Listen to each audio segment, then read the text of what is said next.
The Dividing Line by Belladonna O. Ashling, read by the author. This book is dedicated to all the queer kids who still love country music. Part 1. William and Gene. William. Many would presume that I, William J.F. Meadow, was the sort of man to decry controversial writing. That sort of man being a conservative commentator, devout Catholic, and overall prude. Yet, only an imbecile would have looked at the phenomenon that was Thomas Jefferson Cumslut and not be thoroughly impressed. Back in the 1990s, everyone was ripping their hair out about naughty song lyrics and simulated violence in video games, and yet Gene deVie managed to push Thomas Jefferson Cumslut to the top of every single bestseller list from New York to Shanghai. The book itself is pure debauchery, but it's brilliant debauchery. High and low brow all at once, academic in tone, pornographic in nature, and 100% USDA certified American camp. Fuck Ellen DeGeneres. If the only representation we had was her, I would have stayed in the fucking closet. Now, Thomas Jefferson cantering around colonial America, playing cat and mouse with Alexander Hamilton with full chapter sex scenes? That's the sort of writing that gave me hope in America's literary future. A quote of Gene's that I keep on my sleeve.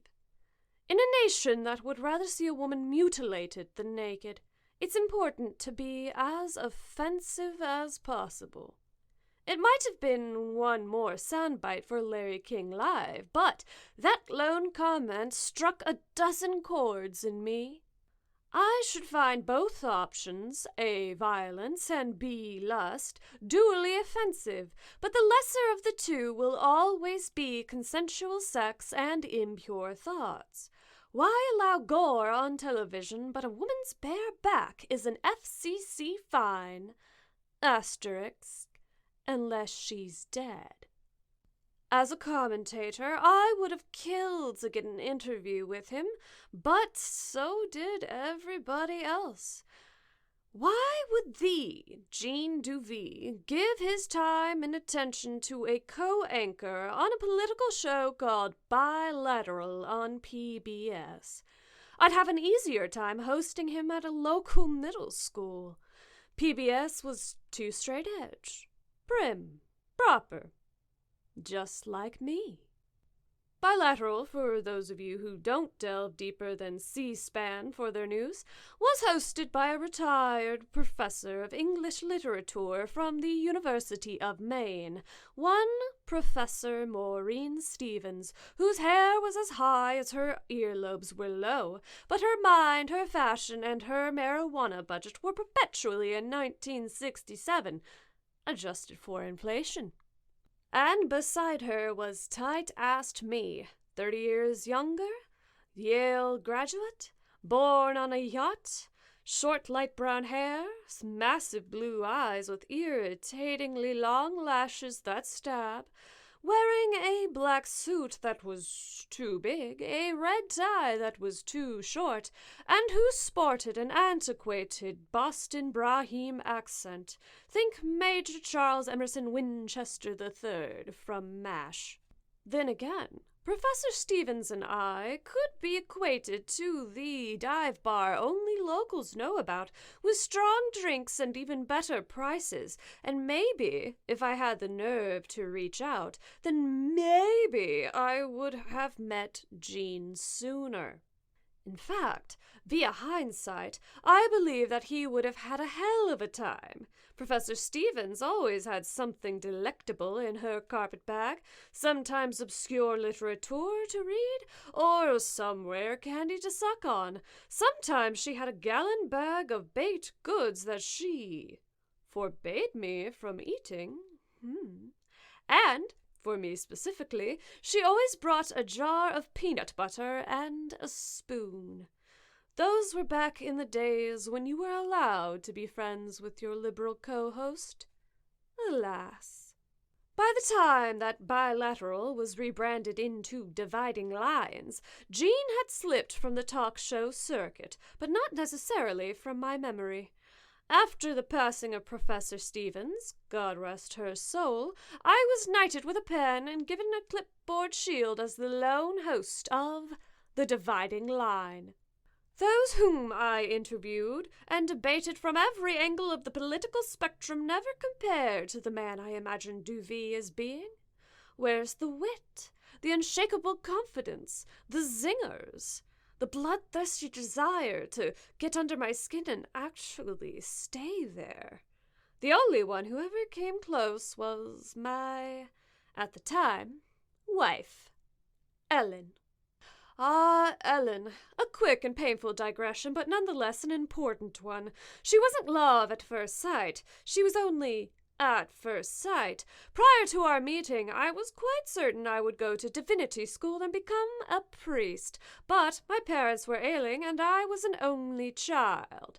There are Meadow cousins and uncles and aunts, but I would have been woefully alone and left desiring the company of somebody my own age.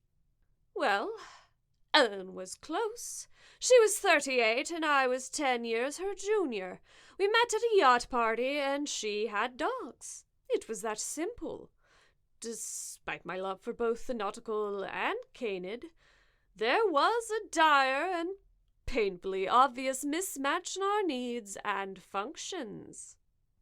I don't know who's more clingy, William, you or the dogs, Ellen would say after an entire day of talking to everybody in New Haven except for me. She would go her way, and I would go mine. And I don't know if she noticed when I had to start traveling for work. I wonder if she even cared. I certainly didn't. But after my parents passed, I was alone in every facet except for checking married on my tax form. When PBS suggested that I be a commentator for the 2000 presidential elections, I was proud of myself. When they told me I would be opposite Gene deVie, I felt like the President of the United States. Not Tom Brokaw? Not Chris Matthews? To say I was nervous would be a technical lie. I was somewhere between starstruck and paralyzed. The week before the debate, my preparations were conducted behind the helm of my real bride, the SS King Charles XIV. Yachting, to me, is as natural as swimming is to a fish, or flying is to a bird, and I used that time to calm my nerves and pray to the Lord for sharper wit. This was my first mistake. Apparently, deVie spent the entire time studying my debate style, my tics, my weaknesses, and my strengths. To be honest, I didn't know he'd think so highly of me to care that much. Just because I admired him didn't mean I was going to hold back, mind you. There was a reason I had my own show before my crow's feet set in. I'm damned good.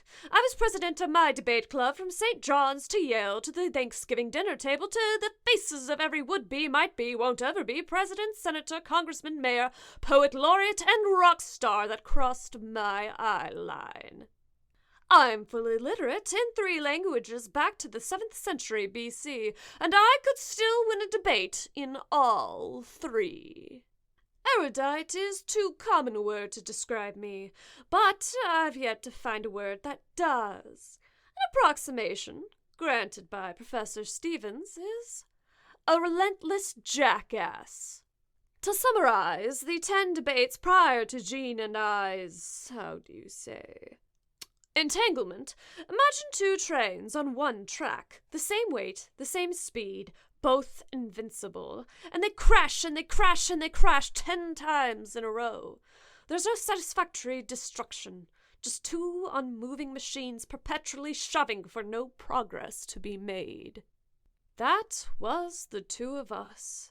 From one convention to another, from one rally to another, from one debate to the next, and by then my admiration for Gene was burned away like coal. He was sly, he fought dirty, and his ad hominems phrased so elegantly you would feel pride in that you come from an intergenerational tangled knot of motherfuckers. In all my years in debate, I had never lost my cool the way I did when he lost his. The two trains, it seemed, were shoving each other off their sooted tracks. Gene found a tender spot of mine, and he shoved. Hard. I loved my country. I served my country as an officer in the Army Reserve. I believe in free thought and free speech, even if most people are too simple to take advantage of those freedoms. And, despite deVie's blind, angry assertions, I am not a fascist. To call me such a thing is akin to spitting in my eye before the Lord himself. But Jean deVie did manage a single painful bullseye that was coated in a dark and poisonous truth. Prior to the death of decency and decorum between us, and in the pursuit of breaking the eternal tie between Jean and me, my team conducted a study of Jean's past. There it all was, the fateful STD that led to the not dishonorable discharge from the army, the loose and sinful life that I was raised to detest, the open relationships, the scandal after scandal after scandal, and he never hid a single thing. It was all in the open, damn near screamed from the mountaintops, and that perplexed me. Controversy was rain to him. It was bullet to me. Being openly queer was easy for him. Not so for me. And to be outed the way he did to me, why, I could have killed the man. Gene.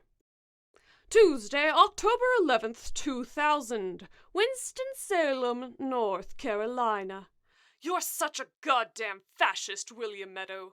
The television cameras and the shocked faces behind them, not 15 feet away, became a blur. Who the fuck cares if I'm on PBS? This right-wing rat had been pushing my buttons for 10 long and tiring debates on live TV. His moldy blue eyes shot flaming pus at me. His pronounced Cupid's bow drew its string. Listen here, Comrade deVie. I served this nation for 4 years while you were off sodomizing. I retorted that he never left American soil, which is true, to which he returned, well, at least I didn't get kicked out of the army for getting gonorrhea in the men's bathroom. My retort, you're just upset that you weren't the one guzzling this left-wing. I could see William John Fitzgerald Meadows' eyes glaze over, his usual air of intellectual superiority evaporate, and his hands harden into fists. He wanted to fight? I'd give him a fight. I twisted my head. Mr. Meadow, are you jealous? William jumped at me. I'd rather deep-throat a gun than amalgamate with the likes of you. I stood to meet him. Rather die than come out of the closet, Billy? Aren't you pro-gun? Go off and do it. William threw back his fist. Burn in hell, you insipid, fatuous bed-swerver! Adrenaline shoved me into a ferocious lunge. What the even is a bed-swerver? Do you to a dictionary while your wife gets it rough from your inbred dog?